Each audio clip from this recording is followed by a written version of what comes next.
Good morning. It's Thursday. That means Garland, Nixon, and Scott Ritter are in the house. We got plenty to talk about. Let's talk.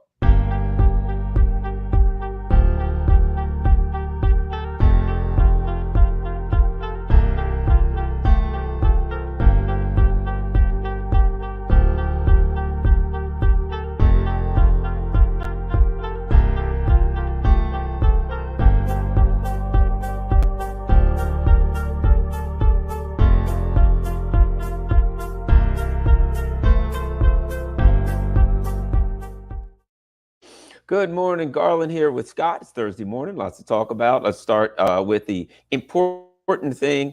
Go to scottritterextra.com. That's Scott's website, and you can, as you can see, Scott's looking a little fuzzy right now, but it's weird. I have my there we go. Mine does the same thing. Weird. I don't know why that is, but at any rate, yeah, go to scottritterextra.com. That's Scott Ritter's website where he does all of his good work, and you can find all of his stuff, what he's doing, where he's going, etc. And make sure when you go there, you donate to help keep the train, the Scott Ritter train, rolling downhill. All right, Scott, let's start here. I guess we got to start here because week after week things are looking, let's say, dimmer and dimmer for the Ukrainian project.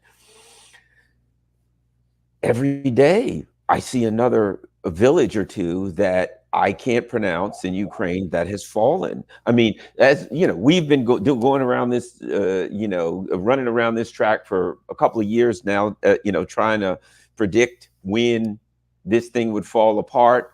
And most of us have kind of given up. But man, I have never seen things on the level they are now. The Biden team are bringing in Bradleys. What the hell good a bunch of Bradleys are going to do, I don't know, and things like that. But your evaluation of of the battlefield situation, shall we say? Well, I think the biggest problem facing Ukraine today is lack of manpower. That's even more critical than artillery ammunition or air defense. I mean, without sufficient artillery ammunition, the Ukrainians run into a firepower disparity that they will always end up losing. But if you're defending from hardened positions, from reinforced bunkers, etc., it it's going to take a lot of artillery to dig you out. And even though the Russians have supplemented their artillery with the Fab 500, Fab 1000, 1500. I guess it's going up to 3000 soon. It's still, it's a tough fight. It's a tough fight. And then Ukraine has been able to offset some of the Russian artillery advantage with, drones. They've just flooded the zone with drones. I've been speaking to Russian war correspondents and Russian military officers who are just saying, it's tough to move against the Ukrainians because they're just coming at you with drones, and these FPV drones are a pain in the neck. If you don't have the ability to bring that drone down, it's going to kill you. That's the bottom line. I was told that when I went to the new Russian territories this past January. We were driving through parts of Zaporizhia where the Russians were concerned there might be what they call DRGs, the deep reconnaissance groups of Ukrainians, and they could be equipped with these drones. And they, the whole thing was just put the pedal to the metal and go as fast as you can, and pray you can outrun it. And if you can't, pray it misses, and if not, it's sort of all she wrote. Once those things lock onto you, it's very problematic.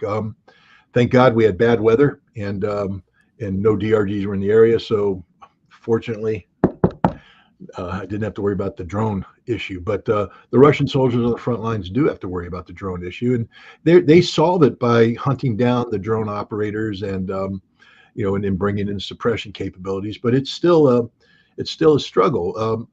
But the one thing that the Ukrainians can't do is replace dead people. Right now, they have units on the front line. In the past, for instance, in preparation for the counteroffensive, or indeed any of the Ukrainian operations, whenever they receive a significant influx of Western aid, Western largesse, The Ukrainians were able to pull people from the front line and plug that gap with manpower. Now, it was poorly trained manpower, and it died. The manpower died, but the Ukrainians had sufficient manpower that they could just keep rotating in people to fill that gap, while these other people got trained for a counteroffensive that then caused them to die. But what's happening today is the Ukrainians don't have anybody to fill that gap. So as the Russians come in, yes, Ukrainians throw drones at them. There's a reason why the Russians go as slow as they do. Everybody's like, why aren't they going faster? Because they're not in the business of committing suicide. If you run through an area fast, the Ukrainians still know how to deploy mines, and they do deploy mines. And mines are deployed by drones. I don't think if people understand this, that they have these drones that come in, and even as you advance, these drones come in and drop mines behind you and make follow-on action. It's a complicated place, this modern battlefield. And the Ukrainians have a lot of drones, and they're using them as fire support. They're using them to lay mines. They're using them as reconnaissance. And the Russians, have to proceed slowly to develop a counter-drone capability to move forward. But as they do this, they're pounding areas with artillery, pounding it with FABs, and eventually the Ukrainians run out of drones, and the Russians break through the line. Now, in the past, Ukraine would just throw in another brigade and say, boom, hit that counterattack, push the Russians back, and they'd fight for this territory. There's no one to throw in right now. When they do throw people in, they're thrown in brigades that have just been rotated out, who are exhausted, haven't brought their strength up, and they're now sent back in, and their morale is low. And right now it's a crapshoot. When that brigade comes in, will it fight? And what we're finding out is some of the best brigades in the Ukrainian military, the 25th Air Mobile Brigade, the 67th Motorized Mechanized Brigade, which is composed of, right sector fanatics, the 3rd Assault Brigade, the Azov Battalion. These are the elite Nazis, the premier fighting force. These 3 units have all run from the battlefield, refused to engage because it's suicide. To go on the front line now, it's simply suicide. And this is what's happening. Every morning, you're seeing another Ukrainian town fall, another Ukrainian village fall. It's just this, this unbeatable advance is taking place. And no amount of equipment's going to stop that. I mean, you can pour in Bradleys, but who's going to drive them? Who's going to operate that Bradley? And if it's not you can get someone to say, here's how you turn it on. This is how you steer it. But if they don't have tactical sense and they come in, the Ukrainians aren't the only ones with drones. The Russians have drones and more of them, and they operate to a greater depth. So as all this equipment starts flowing into the battlefield, with what manpower? It's not well-trained manpower, because the Ukrainians haven't been able to pull people out to send them to the back to get this training. So they're going to come in and they're going to be hit already by FAB bombs, by drones, by artillery. By the time they get to the front, there's nothing left. And the Russians, meanwhile, they're recruiting 40,000 new troops a month. These are motivated troops. They're falling in on equipment. They're going to training academies where the training cadre is constantly being updated by what's taking place on the battlefield. The New York Times just ran a piece about how the United States is using artificial intelligence to help guide, the Ukrainian drone conflict. But they said, one of the problems they have is that the Russians just react too quickly, meaning that the Russians are inside the artificial intelligence OODA loop. And what they mean by react is, the Russians now literally, the Russian army has changed. I had a wonderful interview that aired last night on the Scott Ritter show. If you guys get a chance to watch it, I interviewed a war correspondent, but he said some interesting things. He said when he first saw, because he was in the Donbass in 2014 when the Russians came in. And, basically he had been there since, he was there in 2022. He was there since 2014. And he told the Donetsk militia, he said, stand aside, let the professionals come in. And he said he watched the Russian army come in. And then the next day he was like, holy cow, these guys don't know what they're doing. They're driving in large columns. They're getting ambushed. They're not reacting properly. They're getting slaughtered. What the hell's going on here? And he said, but then the Russians started to learn. And he said, it's amazing how quickly the Russians learned. You know, you hit them in the face, they went, I don't want to get hit in the face again. And almost immediately they started to adapt. He said the Russian army today is not that army. It's not the army that existed a year ago. The Russian army today is literally a machine that has been built from the ground up for modern war.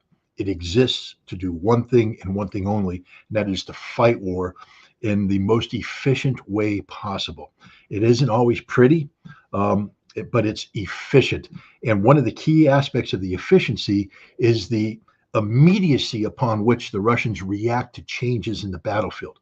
No longer do the Russians say, we're married to doctrine, we have a problem, let's go. Well, the problem set wasn't quite what we trained for, but we're married to this doctrine, let's go and get killed. They go, hey, things have changed. They call up the doctrine people back in doctrine writing place, and they say, something's going on. The doctrine people have already surrounded themselves with combat veterans who just came off the battlefield, and they go, tell us what's going on. Boom, they talk, try this. That's not working. Try this.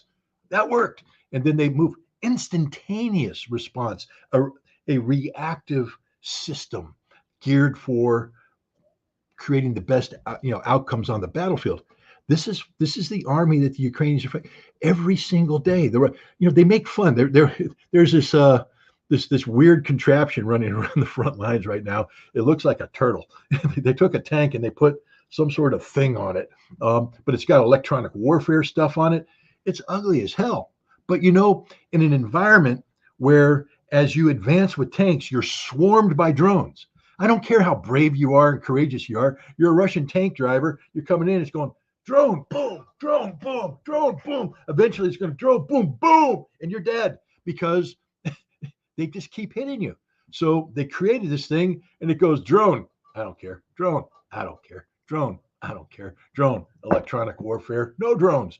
And it's ugly and it works. And this thing is advancing and the Russians advance with it. And next thing you know, that village fell, and then they go on and whatever. The Russians are reacting. They had this Akhmat vehicle, one of these Spetsnaz, it's a wheeled infantry. I can't call it a fighting vehicle, but it's a vehicle that operates near the front line, brings infantry up to the front line positions. The Chechen forces use it. And it's there.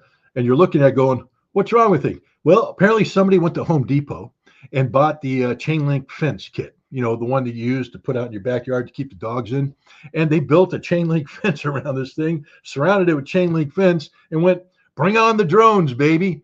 And so now that thing's driving in, drones are popping off of it. And everybody like me is looking at going, what the hell is that?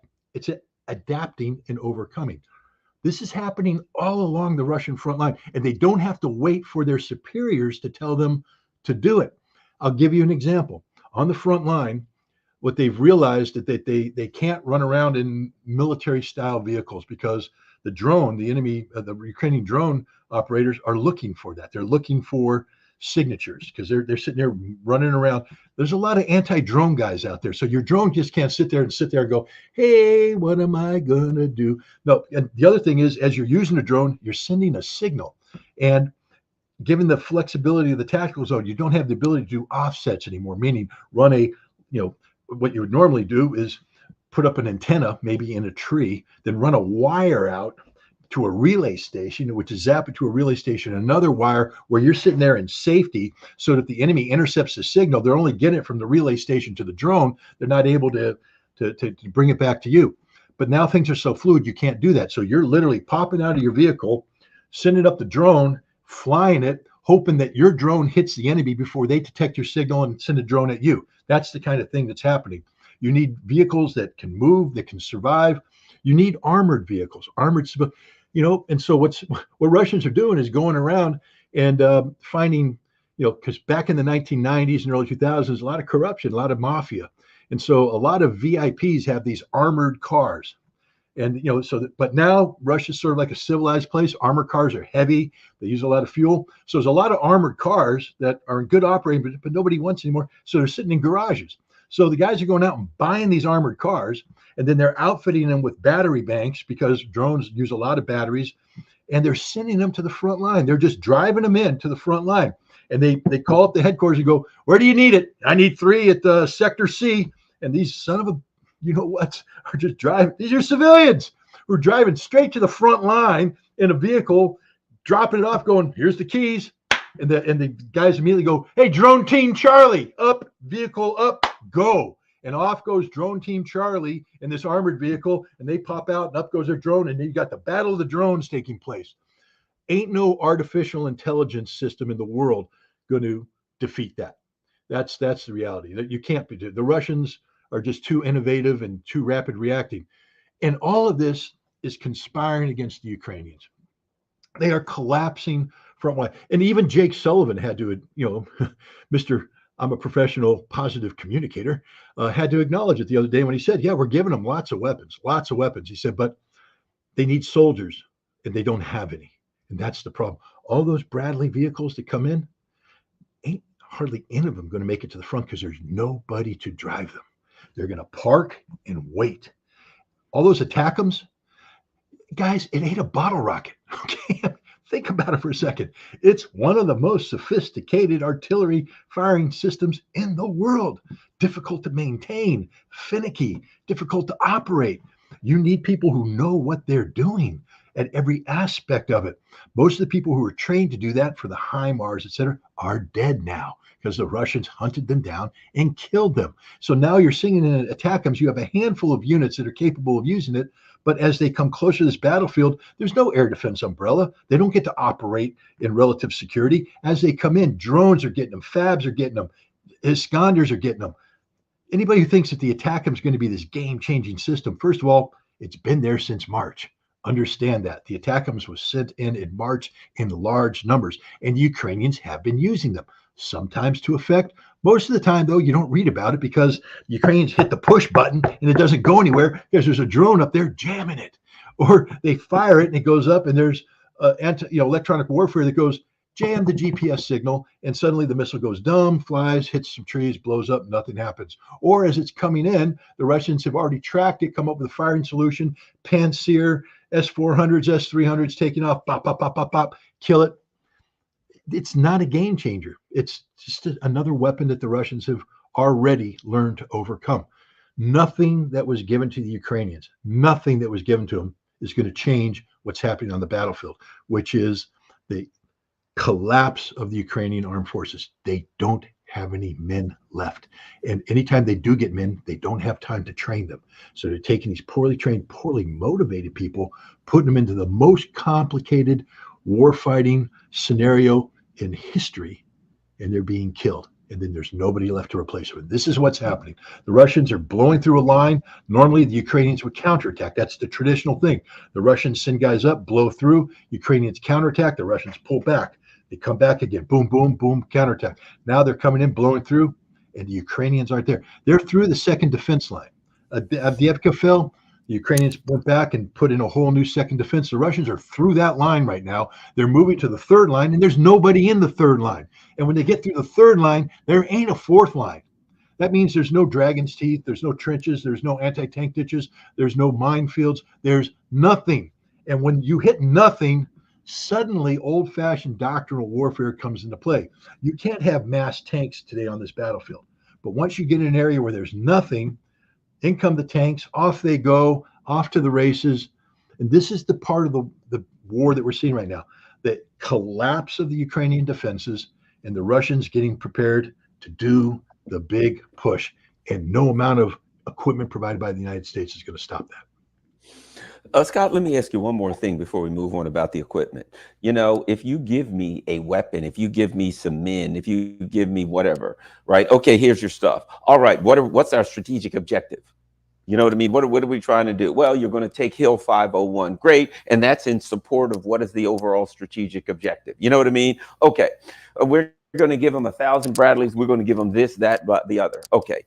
They've pretty much admitted, we're hearing people in some of the leaders in the EU are starting to say, well, it looks like we ain't taking back the Donbass regions. We can pretty much forget ever taking Crimea. Okay, so you give them all this stuff. Let's say they could man it. What is the strategic objective? You know what I mean? If you're a soldier, we're going to defend this area of our border because it's being attacked. We're going to move here and we're going to take this city, this town. There's something we're trying to do. But it seems to me it's, here's a bunch of Bradleys, we're going to give you this, that, we got some old equipment, there you go, it's all yours. And I'm thinking that somewhere within the hierarchy of the Ukrainian military, there are some people that has to say, okay, we're giving all this stuff. What is the goal here? What are we trying to do? Because it appears to me from the perspective of the US is just keep fighting and dying until after the election. That in itself creates massive morale problems. What about the issue of giving people stuff and they don't appear to have an overall strategic objective? If you have a 100% professional fighting force, 100% professional fighting force, I can give the following instructions. Your job is to close with and engage the enemy and kill as many of them as possible. That's it. I'm not concerned about terrain objectives. I'm not concerned about anything. I need you to kill as many enemy as possible, up to and including the point where they kill you. The idea is when you die, I want you to at least leave 10 bodies on the battlefield. And the professionals go, sucks to be me today, but that's what I signed up to do. Let's go do it. And they'll wait off and they'll do that. But then these professionals die, and now you're replacing them with people who have a different motivation. They didn't join to be professional killers. They joined to serve their country. And in this case, serving their country means defending their country. They've been invaded. So now they come in. Now, if you tell them your job is to hold Hill 533 forever, fight and die on that hill, they'll go, hell yeah, that's my hill, that's my home, bayonets in the ground, we're not leaving, we're going to do that. They're not trained professionals, but they're motivated to do this, to defend their homeland. The same thing, defend this town, counterattack here, etc. As long as it's linked to a mission statement they agree with. But when you take these people and say, your job is just to kill Russians, that's it. They're going, but I'm here to defend Ukraine. No, don't worry about that. We're going to withdraw from the city for now, but then you're going to counterattack here to kill Russians, but then we're going to move back here. But I need to defend something. I'm here to defend my country. No, you're here to kill Russians. Why? Because America and NATO needs you to kill lots of Russians so we can drive them out of our country? No, you're never going to drive them out of your country. We need you to kill Russians so that the morale inside Russia collapses and the Russian people rise up against. No, I'm here to defend my country. That's the problem. The mission statement given to Ukraine is simply kill Russians. We've admitted it. Lindsey Graham, to the last Ukrainian. You hear politician after politician saying the beauty of this supplemental defense bill is that we're spending a fraction of our defense budget giving equipment to the Ukrainians so they can kill Russians. And it doesn't cost us anything. Well, it costs Ukraine everything. So there's a disparity between the strategic objectives of those who are providing the weaponry and the money and the strategic objectives of those who are dying, doing the fighting and dying. I believe that the Ukrainians will fight until hell freezes over to defend their country. But the thing is, we're not letting them defend their country. What we're asking them to do is kill Russians. And as a result, the Russians have found a way to alter that algorithm. So instead of 10-1 against the Russians, it's a 10-1 against the Ukrainians. More Ukrainians are dying. And this is a fruitless exercise. This is a futile exercise. And Ukrainians are waking up to this fact. They're sitting there going, I mean, imagine now the Ukrainians have all but acknowledged we're not kicking the Russians out of the territory that they currently have. What they're starting to acknowledge is we're probably going to have to give up more territory before this is over. And eventually they're going to say, we're going to lose our entire country. And at that point in time, the Army's going, then what are we doing here? If we're going to lose the entire country, why don't we stop this fighting and try to preserve as much as we can and come to peace? We lost the war. Nations lose wars. It's just the reality of conflict. Nations lose wars. But the way you manage losing the war is to, survive, maintain enough so that when the war is over, you can continue to live. Ukraine's on a one-way path to suicide right now. It's literal extermination. It's self-genocide that's taking place. And this is what's going on. There is no viable strategic objective for the Ukrainian army today, except survival. But they're not being allowed to survive. To be survival means you fall back on defensible positions. But right now, because they have the Russians they're trying to squeeze out the last. They have these hardened defensive positions that they've had in place since 2014, deep trenches, etc., and it costs the Russians dearly to take these positions. And so rather than preserving as much manpower as necessary to withdraw from these positions to an even more defensible position along the Dnieper River, they're saying, no, no, stay here and kill as many Russians as possible. But they're going to kill us all. That's okay. Well, it's not okay for the Ukrainians that are staying there. They want to know what they're dying for. Is it defense of their country? Because if it's just to hold this piece of territory that you're going to lose anyways, to kill as many Russians, but you're not killing anymore because the Russians have figured out how to kill more of you than them, morale collapses. And this is why you see elite Ukrainian fighting units saying, we refuse to engage right now, not under these circumstances, because it's literally it's a one-way trip to hell. It's a suicide trip. Something I wanted to ask you. I don't know if you've been a couple of things. Let's start in Iran.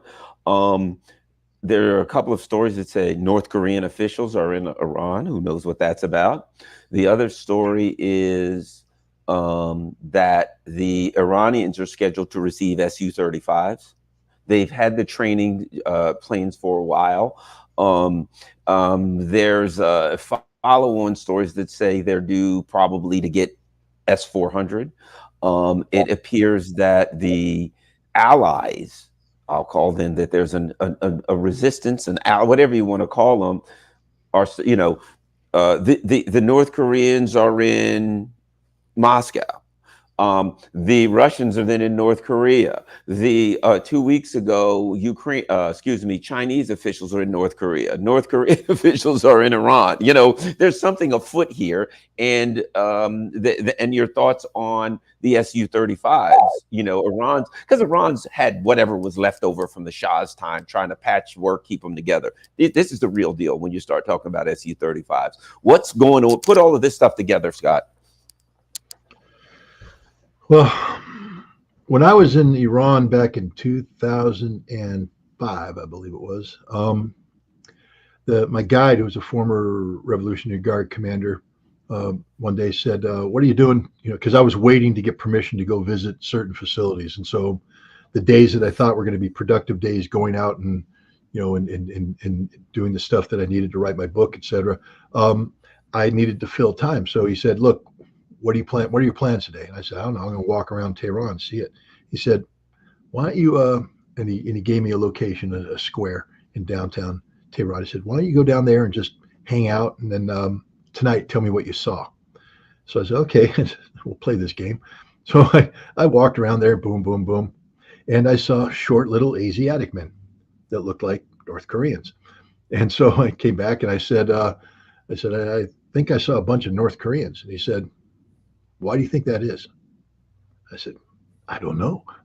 He said, "Well, who's the best in the world at deep underground tunneling?" I said, "Well, I'm guessing the North Koreans, since you brought it up." And he said, "Yep. And what do you think they're doing here?" I said, "Teaching you guys how to go deep." He said, "Yep. It's all going underground." The point I'm trying to make here is that the North Koreans and the Iranians have had a strategic relationship for some time now. If you take a look at the Iranians, they have publicized these underground missile bases where they have the silos, but behind the silos, it looks like it's like a missile machine gun. It looks like a belt. They've got this conveyor belt of missiles, and so as you come in, the missiles lock in, they fire. Clear it out. Next wave comes in, locks in, fires. They can fire multiple salvos of missiles from this site underground. Who the hell taught them that? I think short little Asiatic men who taught them to go deep underground. There's been a strategic relationship between Iran and North Korea for some time now. It's one that now has an even greater resonance, and I'll say why. Before, it was basically between North Korea and Iran. And so it was something that, Russia and China have been imposing sanctions on Iran for some time, and North Korea for some time, because of their respective nuclear programs. But recently, the Russians and the Chinese have just said, we now recognize that this whole sanctioning thing is just an American tool, and we've been playing the American game. We're not playing that game anymore. North Korea has a nuclear weapons program. Okay, that's the way it is. It's the West's fault. Iran, it is what it is. They don't have a nuclear weapons program, but they have a very sophisticated uranium enrichment program. It is what it is. We're not going to sanction these people anymore. And so now what you have is it's in the collective interest of Russia and China to assist Iran with its national defense needs, and it's in the collective interest of Russia and China to assist North Korea.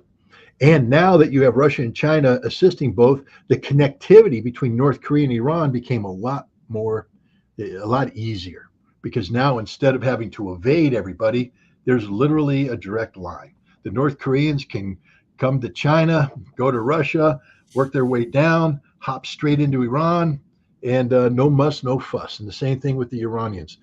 Why would a North Korean delegation be in Iran right now? I mean, there's any number of reasons, but one of many is, hey, you guys just fired some advanced missiles at the most sophisticated air defense system in the world, and you collected a lot of intelligence on how this system works. We'd like to know more about that. And the Iranians are going, well, guess what? We view you as a strategic ally, so have a seat. Here's the data. And the North Koreans are writing it down, and they're modifying their attack plans, because the missile defense system that's over Japan, South Korea, and everything, it's pretty much the same missile defense system that the Iranians just penetrated and beat. The Russians are giving the Iranians Su-35 fighters. These are very advanced fighters. Many people believe that the Su-35 has the ability to track and defeat the F-35 in air-to-air combat.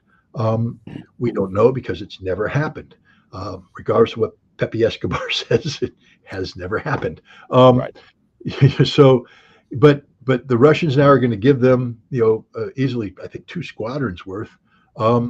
They're, and they're probably providing them with additional information to help their radars. Keep in mind this: the Russians have been sitting in Syria now since 2015, watching F-35s perform in combat, watching F-22s perform in combat, watching advanced F-16s, advanced F-15s, both American, but also the Israelis flying up against the Syrian and Iranian target in Syria. The Russians have collected everything, and they've put that all into their own little air defense algorithms, and now they're going to help tweak the Iranian air defense algorithms, so that the Su-35s aren't just flying them blind. They're part of a system of defense that complements one another, that extends the detection range of the Su-35. This isn't a good day for the Israelis to have Su-35 showing up in Iran. And I will also make the following bet that Su-35s will show up in North Korea too. That all of the experience that Russia's gaining will be transferred to Iran, North Korea, and China. And all the experience that Iran has gained is going to be transferred to everybody else. What we have right now is a collective sharing arrangement of strategic security interests between North Korea, China, Iran, and Russia. And they all 4 of them have very advanced defense industries, and their ability to adapt and produce weapons that are responsive to current battlefield conditions is unmatched in the West. We can't do that kind of turnaround. We have to, go to Congress, get the money. They have to figure out how to make people rich. The U.S. defense industry is not in the business of making America safer. It's just in the business of making money. Whereas the Russian, Chinese, North Korean, and Iran defense industries are in the business of making their respective nations, and now making their collective more secure. The other thing is, I still recall I read an article a couple months back, where Ibrahim Traore, he's the new leader, president, whatever, Burkina Faso, and the Russian troops started, after they tossed the French out, Russian troops started showing up, and then he made a statement. We've received large tranches out, I'll use that word, of missiles to help protect our country.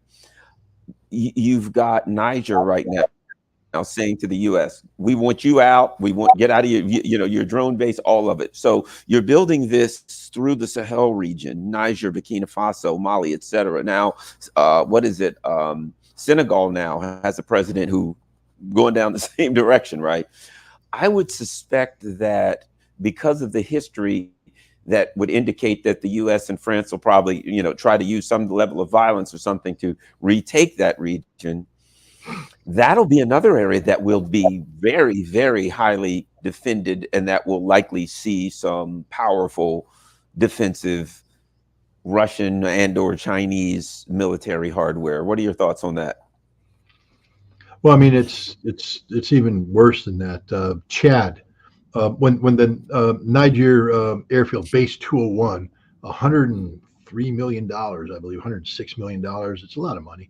Just recently built, 1,000 American troops. It not only flew drones, but they had what's called a Joint Special Operations Task Force operating out of there that used special intelligence aircraft, single engine, dual engine aircraft, things of that nature.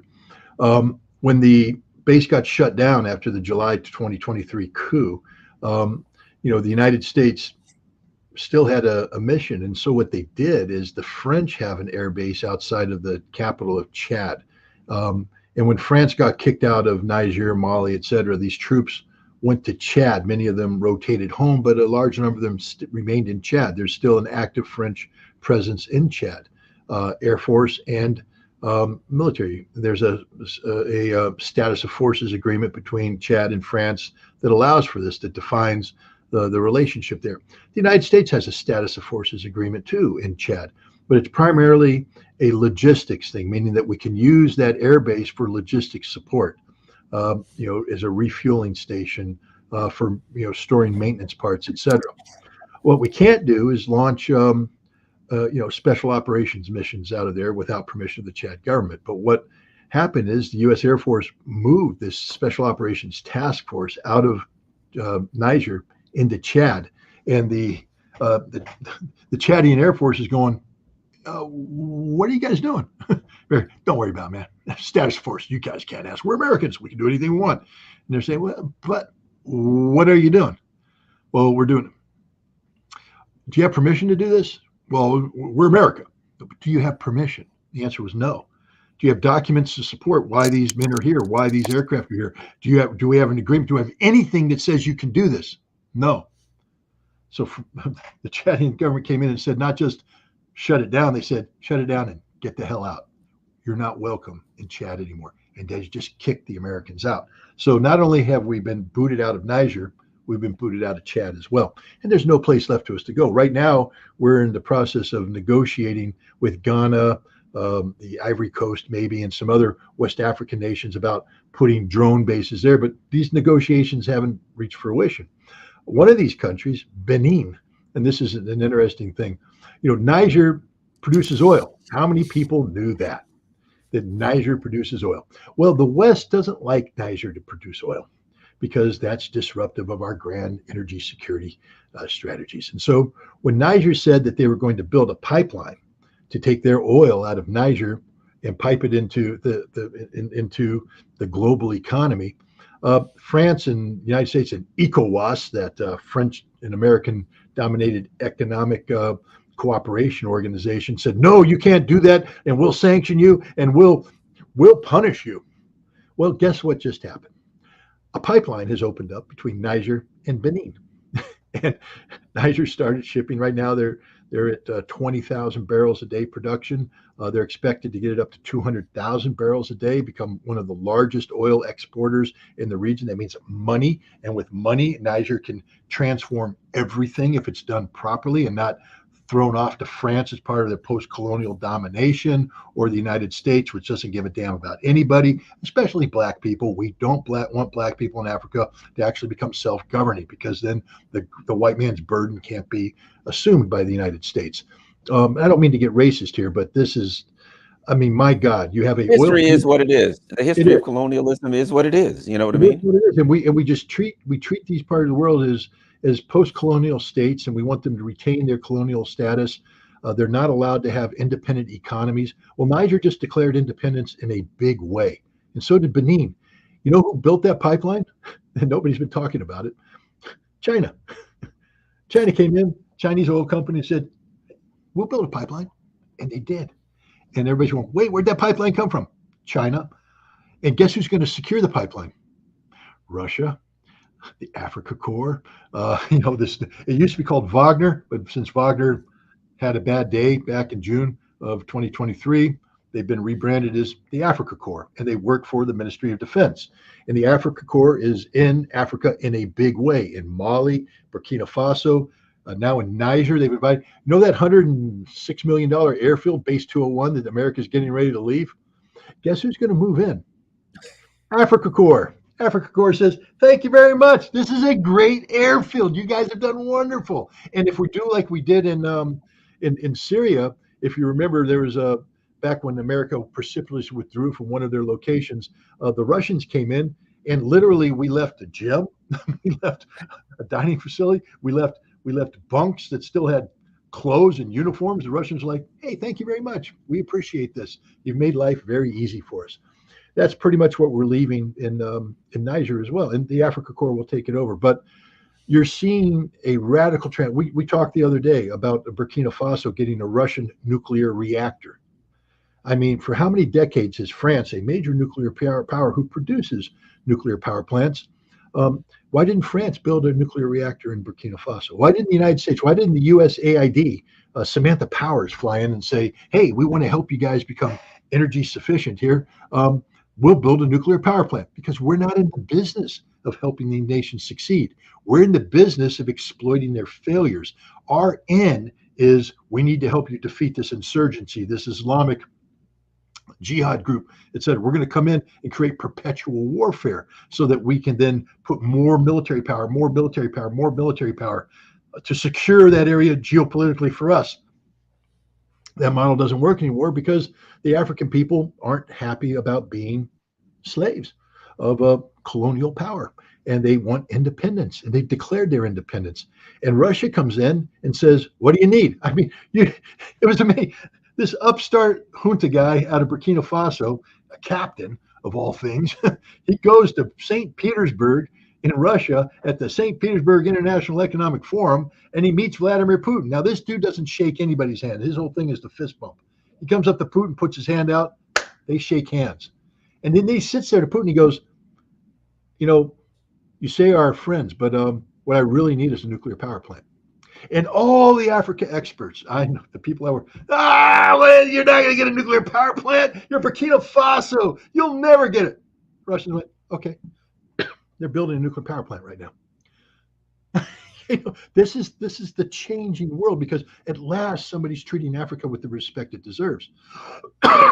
But this is I don't know if France and the United States are going to be able to do what you said, to because you need a springboard. There is no springboard. France is going to get kicked out of Chad. There's an election coming up next month in Chad. The interim government, which is actually a coup government, is the guy Dejimi, I think his name is, or Debouy. He's running. He's going to win. And when he wins, I think he's looking around the neighborhood and he's going, Mali, no French. Niger, no French. Burkina Faso, no French. Senegal, soon to be no French. What's missing? Oh, Algeria got rid of the French a long time. One of these things, it's that old Sesame Street song, one of these things is not like the other. And Chad's going, that's us. And they're going to go, France, take a hike.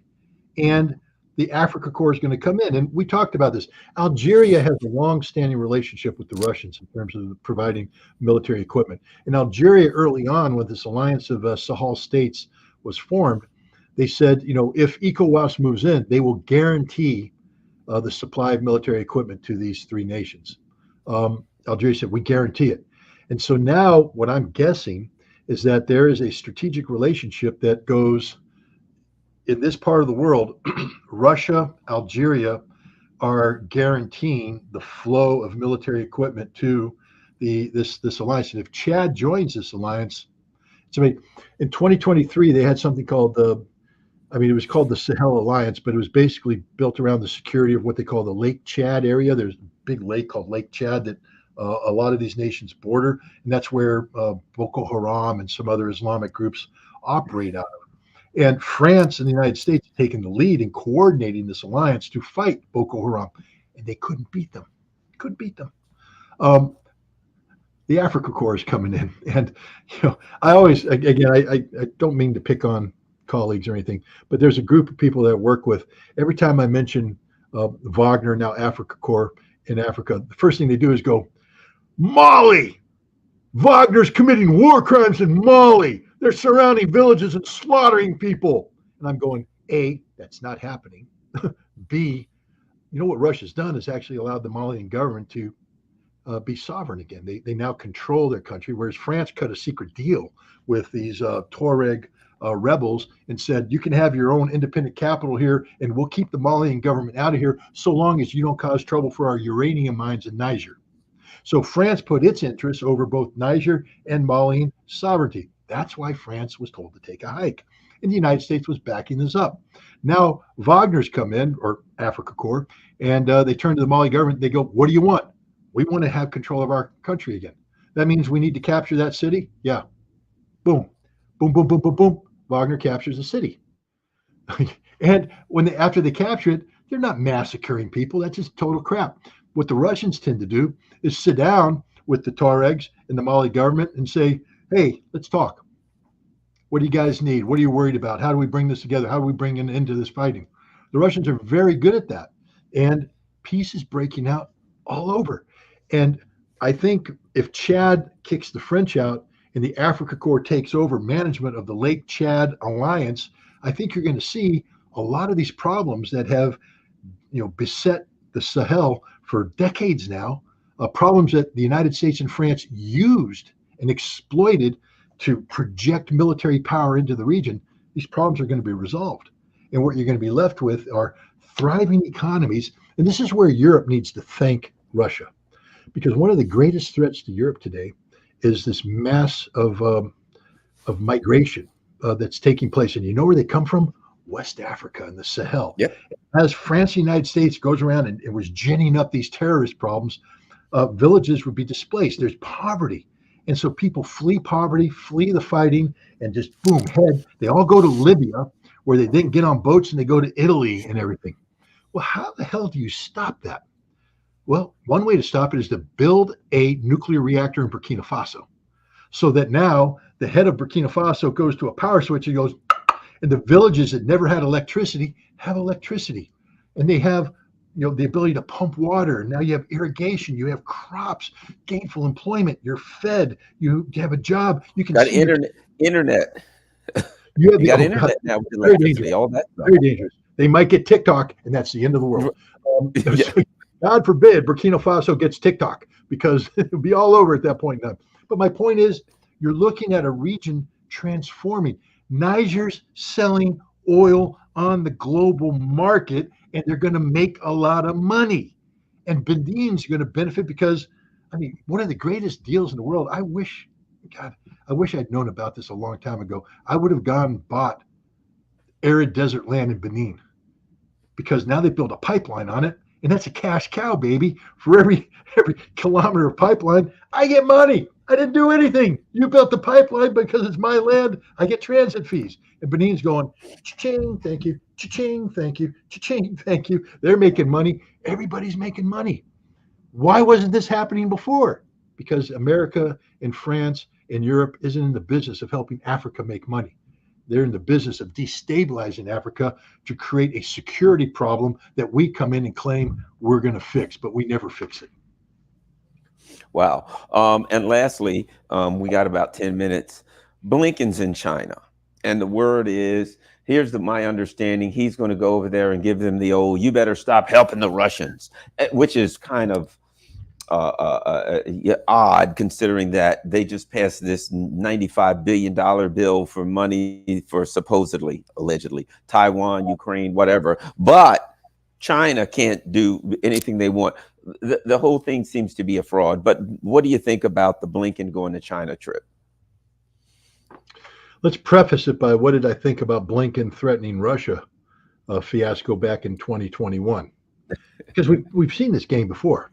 Tony Blinken, if you go into Ukraine, we are going to put strangling sanctions on you. It's going to be, we don't want to do this, but we will do it. We will sanction your financial institutions. That'll be the end of Russia. Russia will collapse. Don't you dare. You went into Ukraine. Sanction them. Oh, wait a minute. I can't speak because the sanctions are strangling me. I mean, it backfired. How stupid can Tony Blinken be? And the answer is really, really stupid.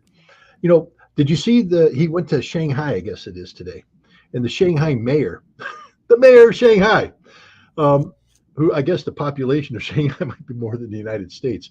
I'm not sure, but it's a lot of people. But the mayor of Shanghai turned to Blinken, who's the Secretary of State of the United States of America, the world's most powerful and influential nation in the world. And he said, let me tell you what's going to happen. We're going to sanction you. We're going to sanction you right out of existence. This is just Shanghai. I'm the mayor of Shanghai. You guys play this game, we're going to destroy you. Our economy is better than your economy. We'll strangle your economy. It'll backfire you. This is the mayor of Shanghai. They haven't even gotten to the big dogs yet. This is the medium-sized Chinese dog, and he's barking. And Blinken still thinks he's going to go to Xi and issue his threat. The Chinese have just basically told him, don't do it. We are strategically aligned with the Russians. You can't break that. We're committed to this path. If you sanction our financial institutions, the measures that we've always said we don't want to do because it would be very inconvenient to us are no longer inconvenient.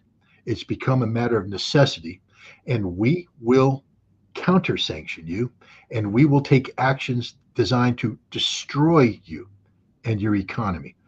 And Blinken hasn't woken up yet.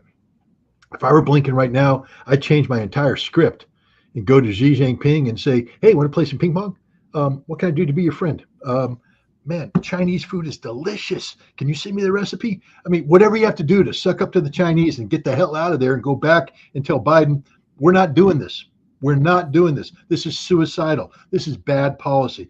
Russia has won the damn war in Ukraine. There's nothing we can do to stop that. Let's not make an issue out of an issue we can't change. China's done what it's done. It is what it is. But let's not commit suicide by trying to play tough guy when we ain't tough. And the other thing, where's Jake Sullivan? You know, one of the key things about a national security advisor, and one of the reasons why he's not or she is not, you know, what's the term I'm looking for when Senate ratified? When you're not, you know, there's no ratification process because that's an advisor to the executive, which means he's allowed to get political. The job of the national security advisor isn't just national security, but it's turned to the president and go, this will hurt your reelection efforts. This is bad from a political standpoint. Well, where's Jake Sullivan saying, hey, boss, no, don't do this. You got an election coming up. We don't want this to turn into a problem because it is the economy, stupid. The Chinese are ready for this because, like the rocket scientists we've been screaming loudly what we're going to do. And the Chinese are going, well, what would happen if they did sanction our financial institutions? And then they war game it out and they go, oh, what would we need to do to respond to that? Well, we need more Russian assistance. Hey, Vlad, this is Xi Jinping, your buddy. Hey, thanks for the pancakes you made for my last birthday. You're a cool guy. I like you. We get along really well. I got a problem with the Americans. We're getting ready to do things in my bank, what they did to you. We're going to need you to do X, Y, and Z. You got my back? Got yours too. Thanks, pal. Hang up the phone. Okay, we got it covered. We got a plan. So Blinken's going to come in and say, we're going to sanction, and he will get, the United States is going to get hit so hard, so fast with the Chinese response that come election day, this economy that we have, which is literally a bubble economy, will collapse. I ask the American people to understand who controls global supply chains. Is it the United States or is it China? And if global supply chains get disrupted, what happens if the Chinese just stop shipping stuff to us? What happens if the Chinese start disrupting the flow of energy? Not by sinking ships, just by playing games. Chinese Well, games.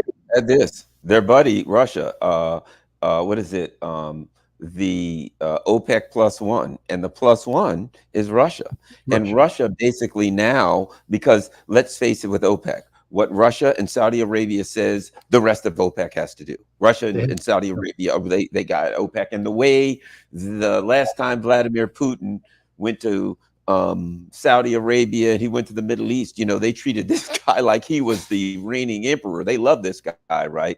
If they decide, we've decided we're going to run oil prices up for the U.S., Russia can say, we're going to continue to sell China oil at a discounted price. Oh, but on the market, we're going to take 500,000 barrels a day off. They can drive the prices up. They can say to Saudi Arabia, to the rest of, we need prices up a little bit because we all need a little bit more money. They're all going to do it. So they have options. They got sledgehammers that they can use should they choose to use them. There's something happening in June. I think every Westerner, if I say Davos, we all know what Davos is. That's that city in Switzerland that once a year all the rich and famous fly in and they have their self-important meetings where they do this, that, and the other thing. And then at the end of the day, all the things they talked about doesn't matter because Europe and America don't matter anymore. They can say whatever they want. They can hold the panels and it doesn't matter. There is another Davos that's actually far more important than that. That's the St. Petersburg International Economic Forum. And it's coming into its 27th year. And in the West, we largely ignore it. We don't understand what's going on. Right now, there's a forum taking place in St. Petersburg in preparation for this, the St. Petersburg International. And it's a global security forum where the Iranians, the Chinese, all the actors are. And you know what they're doing? They're building security institutions.